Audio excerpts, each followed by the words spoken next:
We are live. Hello, I'm Howard Mann, creator of Conscious Shifting, and welcome to Conscious Shifting. Before we get started, a quick warning and disclaimer. Conscious shifting and all known side effects will improve your physical, mental, and spiritual health while creating the ideal environment for spiritual awakening, helping you live the life of your dreams, and influencing the world in a positive way. So, if that's something that interests you, become part of our tribe by following this page or subscribing if you're on YouTube.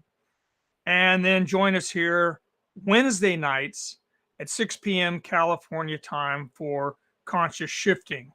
Now, there's so many of you that we simply cannot personally communicate with everyone personally. So, the way to communicate with us is through our daily thought provoking posts or during the live, which is again every Wednesday night. If you have a question, there's likely thousands of other people with the same question. So if you simply place your question in the comment box, we'll reply by answering your question from a spiritual perspective, and that will benefit everyone who follows the page. All right, with that, everybody take a deep breath way down to the lower energy center and relax. And another big deep breath. And relax. And one more time, big deep breath. And relax. All right, let's see who we have in here so far. I see Tina and Kim and Richard and Susan. All right, well, you're quite welcome, Susan. So, tonight's topic is healing versus curing.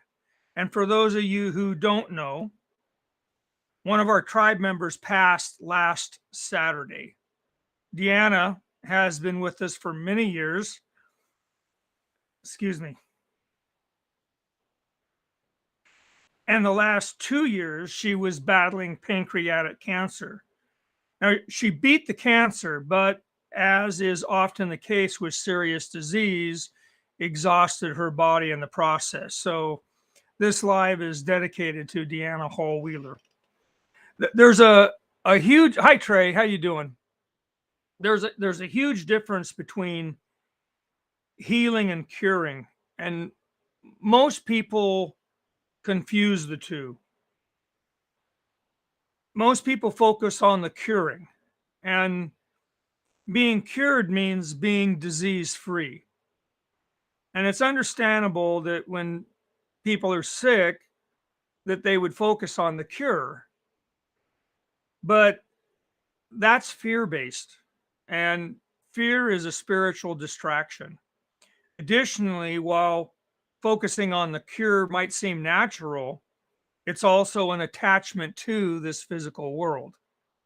That's also a distraction from spiritual growth and evolution. Now, there's nothing wrong with good health or even a cure, but without a spiritual perspective, they're problematic. Sometimes a cure results from healing, but regardless, healing is the more important issue. Hey, Chris, how's it going? So, healing is understanding the role that you play in your suffering and then doing something about it. Healing opens you up to what you need to work through. Healing addresses the root cause of your health issues and disease. Now, you can be an egotistical badass, but that creates karma, whereas being a spiritual badass frees you from karma. So there's a huge difference between the two. Thank you, Susan. So healing, you can think of it as a purification process. Moment to moment, you're manifesting your soul in flesh and bone. It's not of the ego, but it is influenced by the ego and attachment to the physical world. This includes your mind body. Your mind body is part of this physical realm. Identification with the ego creates spiritual blocks, and then you manifest accordingly. And this can result in poor health and disease. Healing then is beyond all that. You manifest according to what you're identifying with. So again, healing is a purification process, whereas when and in that identification with spirit, you release the influence of ego, particularly the negative ones. So the more you do this, the more it results in a spiritually pure manifestation. And this brings about better health. But it doesn't always result in a cure. And there's a number of reasons for this. One of them is deeply held beliefs. Whatever your deep-seated beliefs are, that's what you're going to manifest. So you can say that you want good health. You could try to work towards good health. You could even eat right and all that stuff, exercise, get your sleep. But if in your deepest beliefs, you believe that there's an issue, that's what you're going to manifest. You know, going back to the food, for example, you can eat a really crappy diet nutritionally, but if you bless the food and you see it as nourishment, you're going to do a lot better than you would otherwise. Now, if you're eating a healthy diet and you bless the food, even better still. But although the body responds to the nutrition that you're providing for it, it also responds to what you believe about it. If you believe that this food has a spiritual basis and it's spiritual nutrition and it's a miracle that you're living and it's feeding your body with this high energy, then all the better. You're actually going to dramatically improve your health, not only because of what you're eating, but because you see it as a high form of energy. And you know, that's why there in a lot of spiritual practices, people give thanks for the food they're about to receive. They're seeing it as a miracle, as a gift from God. And so when they take that into their body, that's what they're taking into their body, this high energy, this spirit, this gift from God. And that goes a long ways towards improving your health.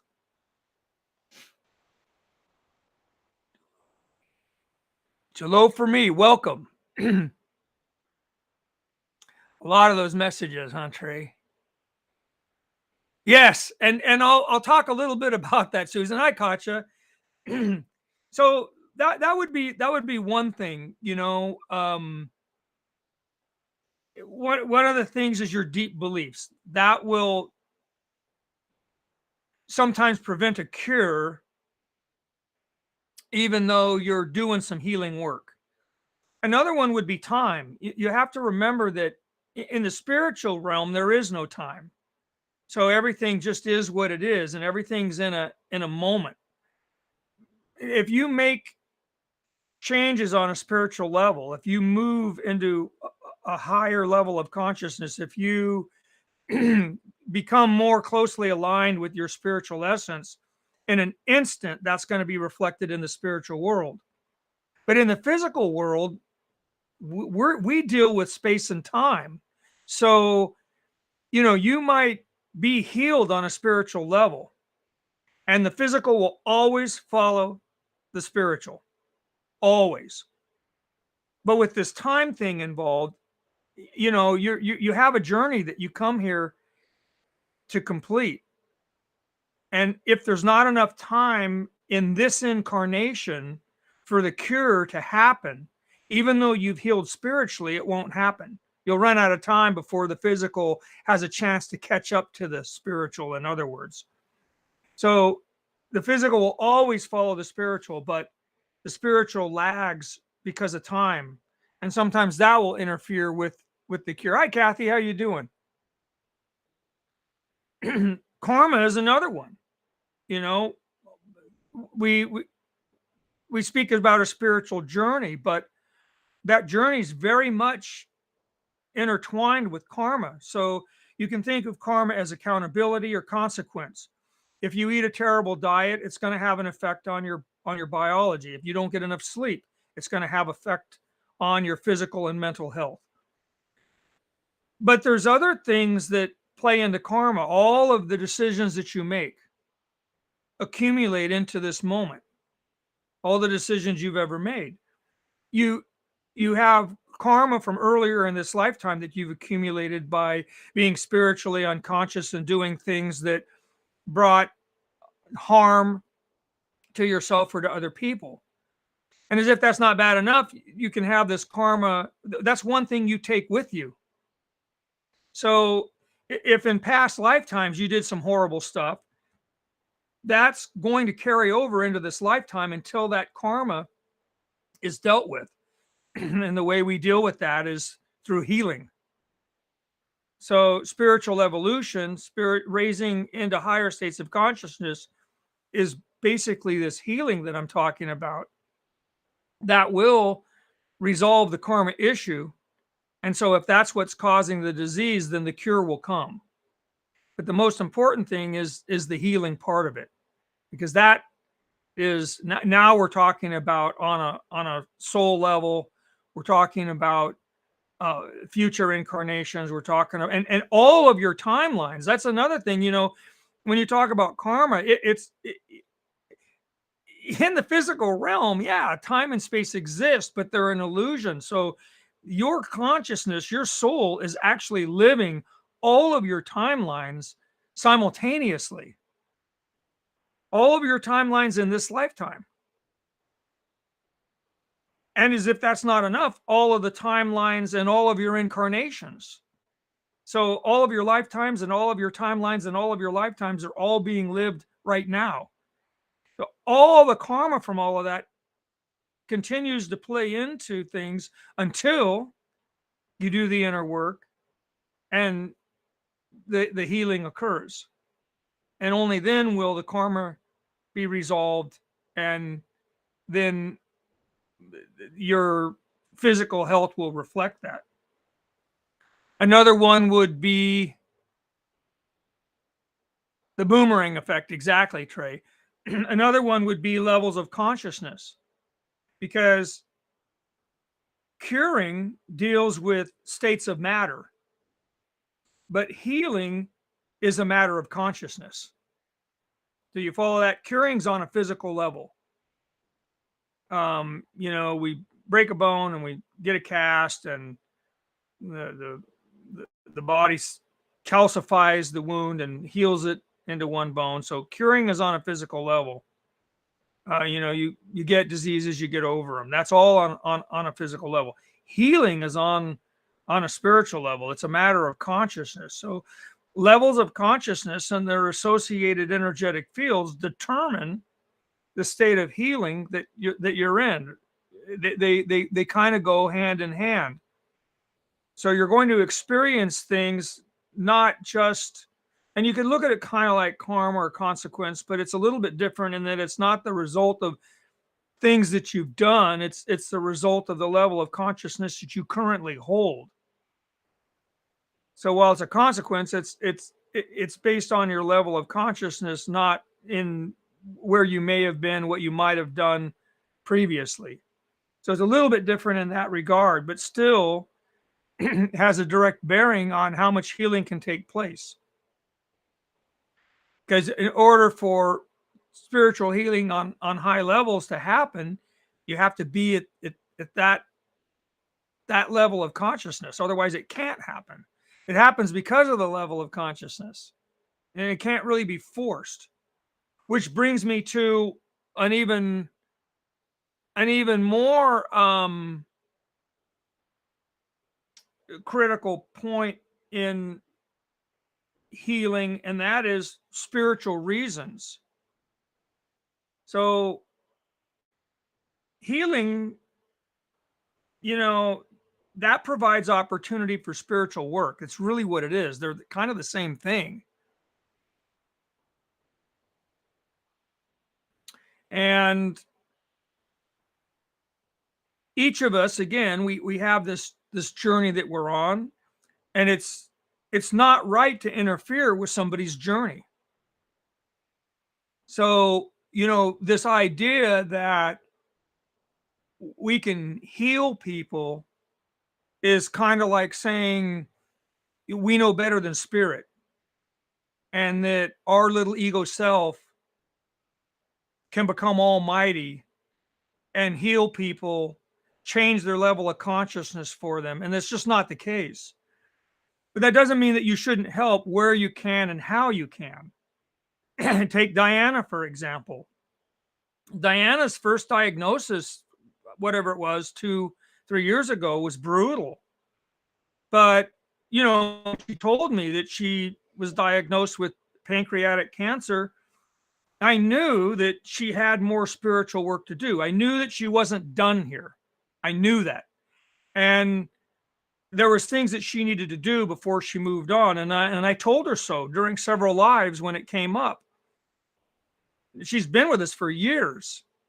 And so, we would talk, and she kind of knew, you know how it is when you've been when you've been here, a member of this tribe for a while, you've been through a lot of the topics we've been through. You can read between the lines of what I say really well. You understand what I'm saying on deeper levels. And so she knew when I told her that she had more time exactly what I meant. And we also included her, as you remember, in several, actually a whole grip of healing circles. And some of you may not understand what's going on in those healing circles, but in her case, and in most people's cases, it's to try and alleviate some of the suffering. I'm not trying to, interfere with their journey or, force reality to conform to my will or anything like that. But it's, compassion for the suffering is a spiritual practice. So if there's something that you can do to lessen the suffering that they're experiencing, that's not, it's not really interfering with their journey. I mean, suffering is part of it. That's how we learn. But if you can ease their pain a little bit, that's just compassion. That's all that is. And you know, when you engage in practices like that, then what you're really doing is, and which is what we do in the healing circle, we become a conduit for spirit to work. I have no, you've heard me say it. Those of you that have been around a while, I'm not this all powerful Wizard of Oz or anything close to it.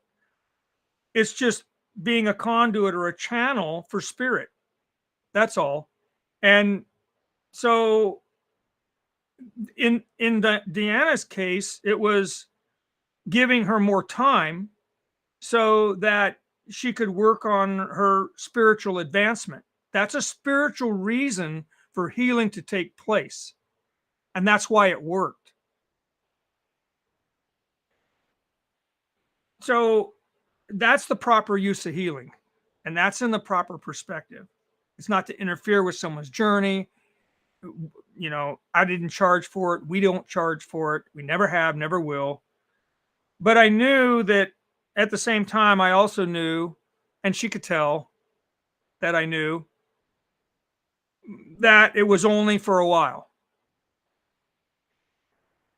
But I saw no point in focusing on that and putting energy into that because there's nothing good that's going to come from it. And so what I worked with her on was to assist her in her spiritual evolution. And she kicked ass. She really did. I saw her grow more in the last year and a half than I'd seen the whole time that she'd been a member of this tribe. And many of you saw it too. She just absolutely blossomed.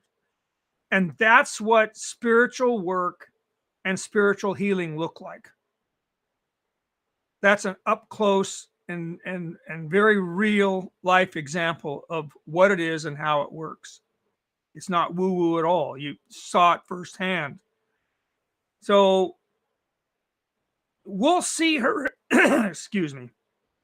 Sometimes it's hard to talk about this stuff, but we'll see her again in future incarnations. That's how this soul stuff works. It's like particle entanglement on a soul level. That's why we're here together in this tribe, because we're soulmates. That's how it works. We're on a spiritual journey, and we do it together. And so we found each other in this incarnation, and we'll continue to do that in future incarnations. That's what soulmates are. You guys. Hi, Rebecca. uh,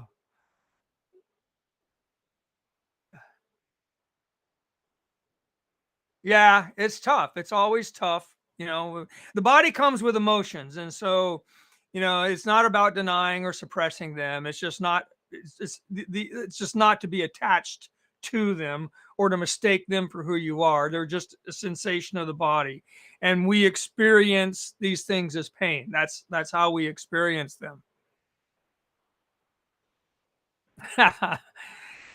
So, you know, you brought up my cancer. For those of you, most of you know that I'm a cancer survivor, and I never would have known.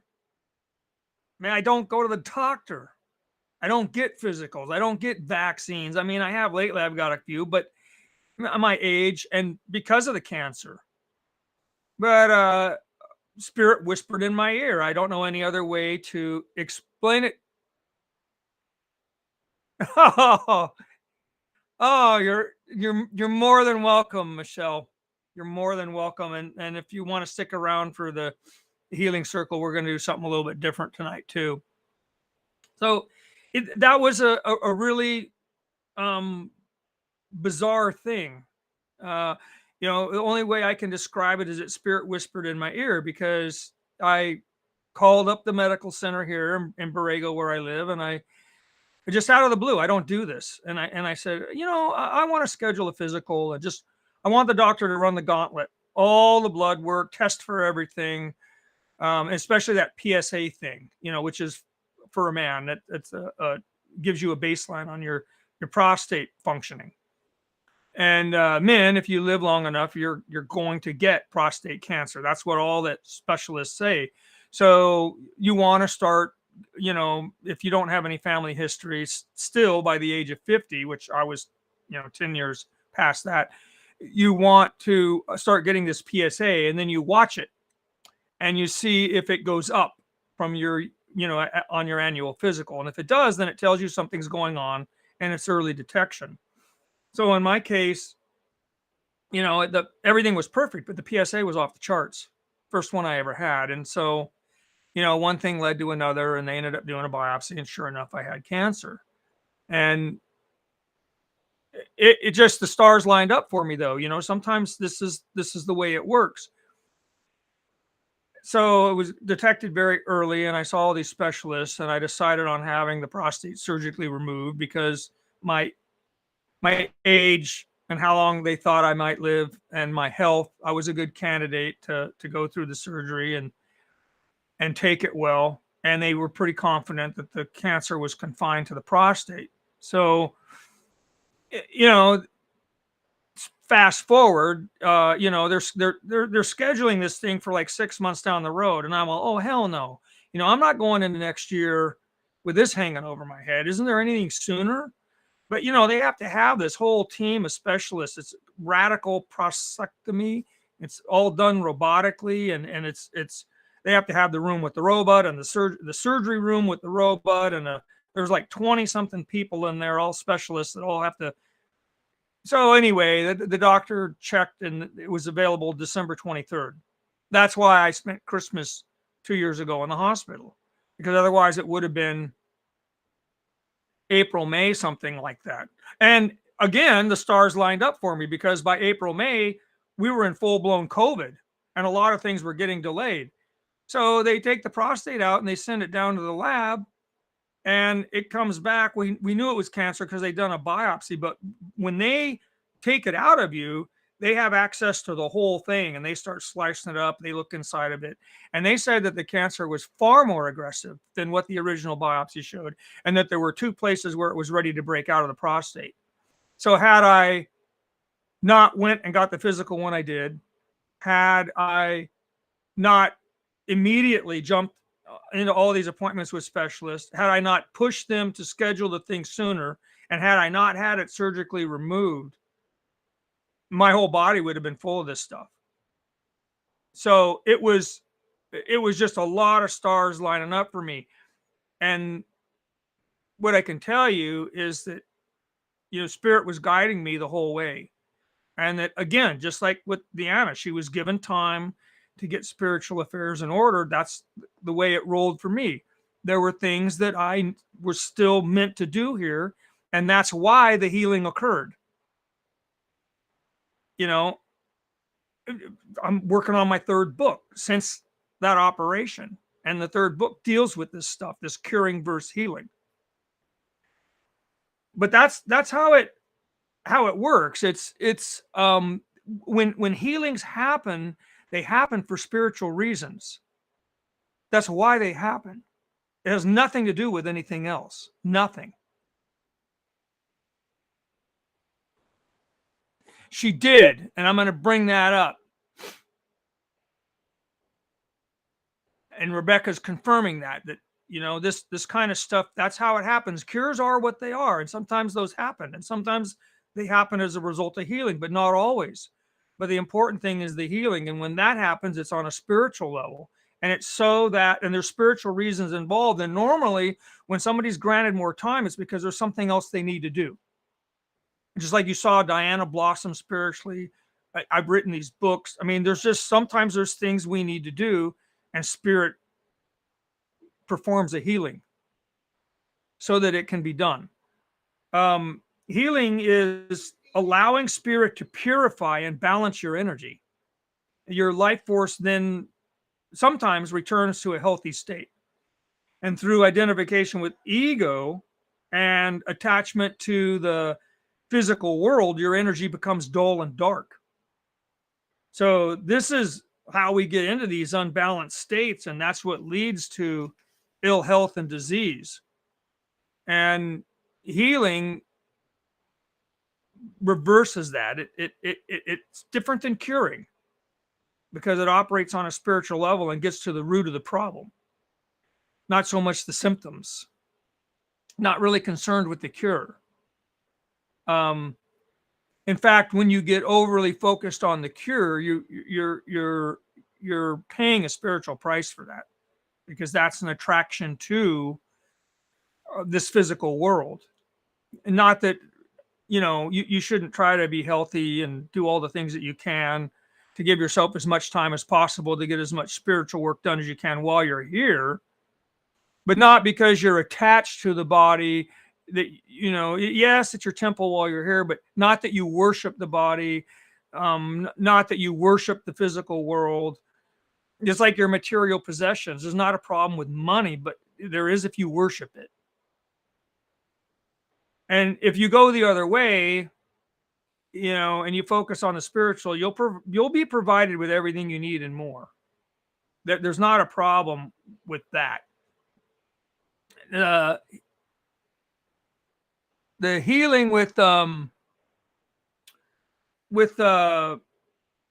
others, that can be problematic too, which is why I'm careful about what I say and what I do with the healing circle. And I do from time to time try to explain what's going on, because I don't want to give people the wrong idea. Healing is not of the ego. It's if you think so and you try to do so, it's going to cause more problems than it's going to solve. So in other words, if you try and heal through the ego, you can actually cause illness and cause additional karma for both you and the person you're working on.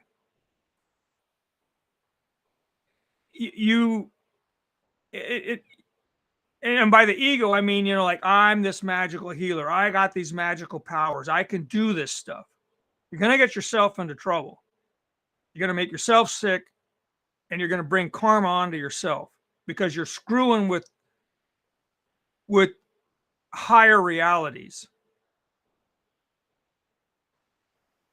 So spiritual healers for profit are typically ego-based, and they're thinking that they're doing the healing, that their human self is doing the healing, that they have these magical powers. That's egotistical. That's ego all the way. Spirit is very humble. Even Jesus. I mean, is somebody going to tell me that they're more spiritually consciousness than Jesus Christ? Because Jesus flat out said, I am of myself nothing. Everything I do through the Father, referring to Spirit. That was Jesus Christ. Buddha said right up to his last days that he was still learning, even though he was the enlightened one, that he was still learning. Spirit is extremely humble.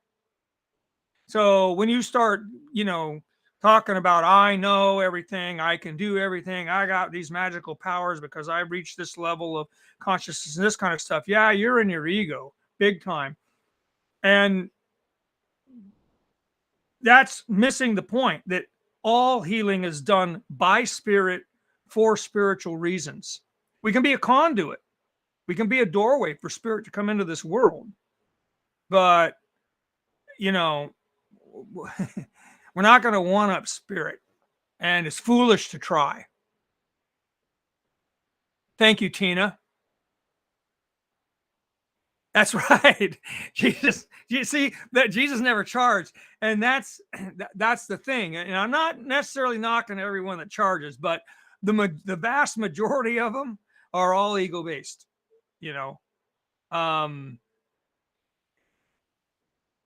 And even the ones that aren't, if you watch them many as the years go on, become ego based and they fall, just like great nations, fall for the same reason. So ego-based healing isn't really healing at all. Even if there's some stuff that goes on as some seemingly improvements.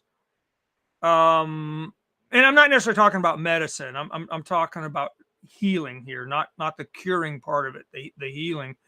If you set a bone that's broken and it heals fine, you've facilitated the healing of the body. But even then, I mean, the person's belief, which is on a spiritual basis in the ability to heal and the consciousness of the body and its belief that it can heal facilitates the healing. The physician assists. So ego-based healing isn't really healing at all. It's low-level stuff, and it only serves the egotism of both the so-called healer and the one wanting to be healed. But both are egotistical because they're believing in and attached to the physical world. They're completely ignoring the spiritual truths behind it all. And healing, on the other hand, is a return to your natural state. You're a spiritual being, and as such, there's really nothing to heal when you get right down to it. But we get it all messed up when we come here and we take on these false beliefs, and that's what starts causing this stuff. And then we start manifesting it and living it. And so healing is really an undoing of this false belief, this identification with the ego and the physical world. But real healing has nothing to do with the physical world and really nothing to do with your mind body for that matter. Healing is very high level stuff, which serves spirit's purpose. You see the difference? Spirit's purpose, period. That's it. So if spirit wanted everyone cured, for example, don't you think we'd all be disease free? Right? So how is it that we're not? Because there's a purpose to it. As messed up as that sounds, to the ego anyway, there's a reason why we go through what we go through. There's not any coincidences here. It's not an accident. It's not a mistake. We live through the level of consciousness that we are until we rise. And that's exactly what spiritual work is. That's what healing's all about. And that's the point of it all. And everything is exactly the way it should be. No one can raise your consciousness for you. A good spiritual teacher or guide can help you with your spiritual evolution, but they can't do it for you.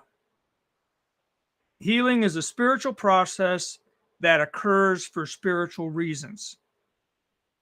So before we move on, we're going to do something a little bit different tonight for the Healing Circle in honor of Deanna. But if there's any last minute questions about any of this curing or healing or any of this kind of stuff, go ahead and put them in the comment box, and I'll address that, and then we'll move on to the Healing Circle.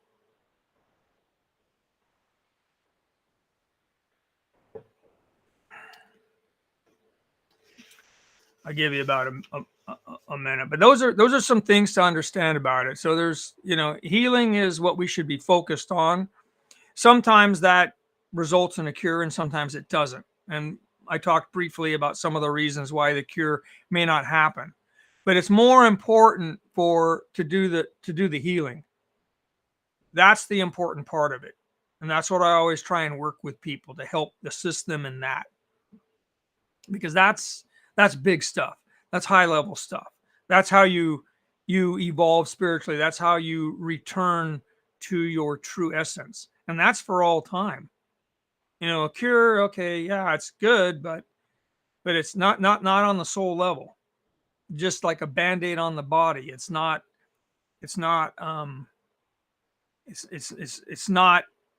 integrating into your consciousness. It's not soul work. It's not for all eternity. Hi, Ermelinda. How you doing? Hi, Sherry. Okay, so I don't see any further questions on that, so I think you must have followed it beautifully. So let's move on. Let me put this up here. And there we go. All right, so everybody gather around, form a circle and join hands. Gently close your eyes and your mouths, breathing through the nose down to the lower energy center just below the belly button. Back out through the nose. Comfortable upright position, everybody holding hands.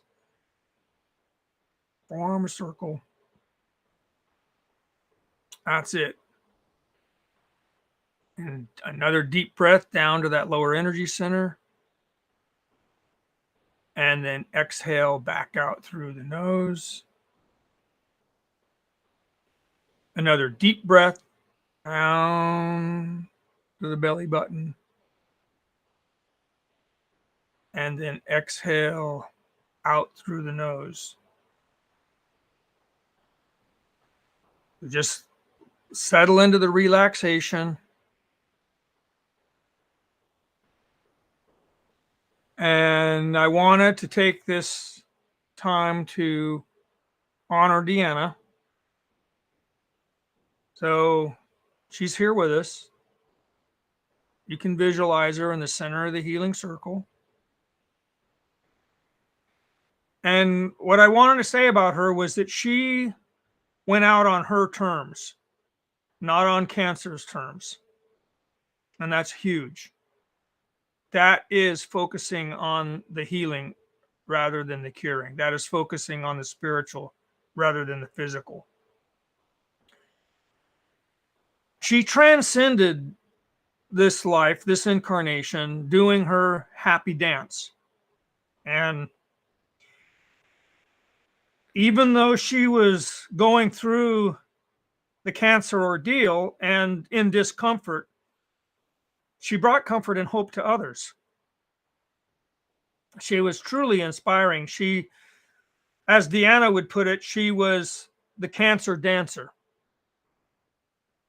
And I found it extremely inspiring just watching her, going live and dancing and singing her way through the whole ordeal. It was amazing to watch. And it's unusual to see somebody,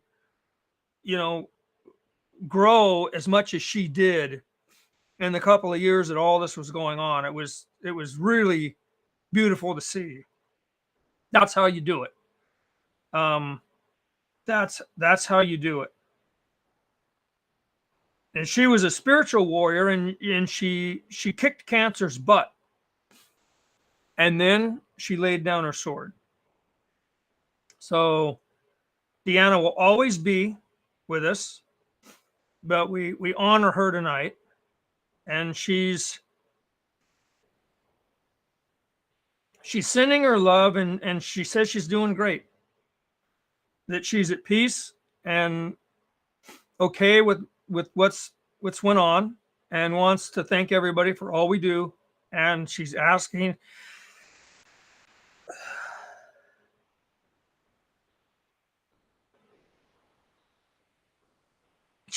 that we keep her family in our prayers.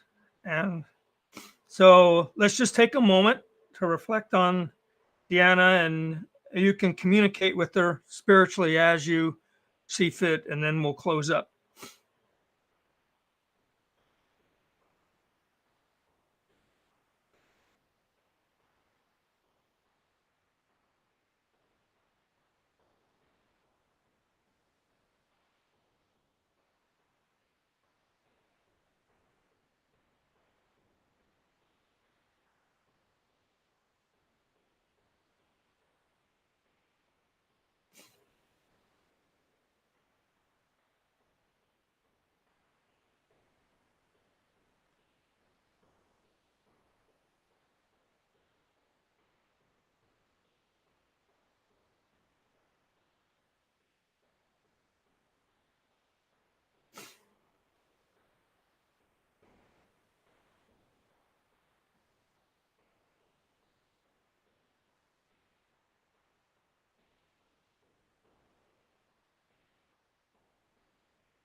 Okay.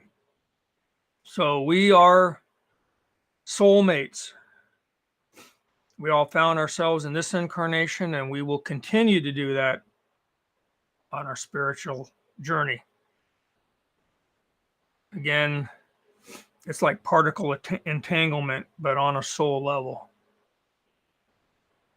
So Deanna will always be with us, and we'll be together again, and the next go around. And so it is.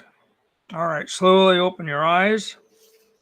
And if there's anything you'd like to say, go ahead and do so, and then we'll call it a night.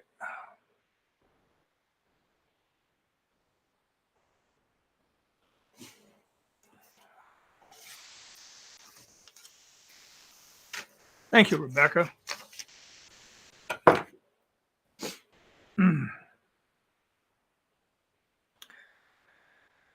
Yes, timely indeed. And that's how it is. And I'll get a little bit more into that in this book. I don't know when I'll finish it, but it's in the works.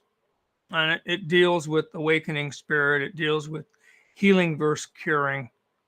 It's going to be kind of a gnarly book.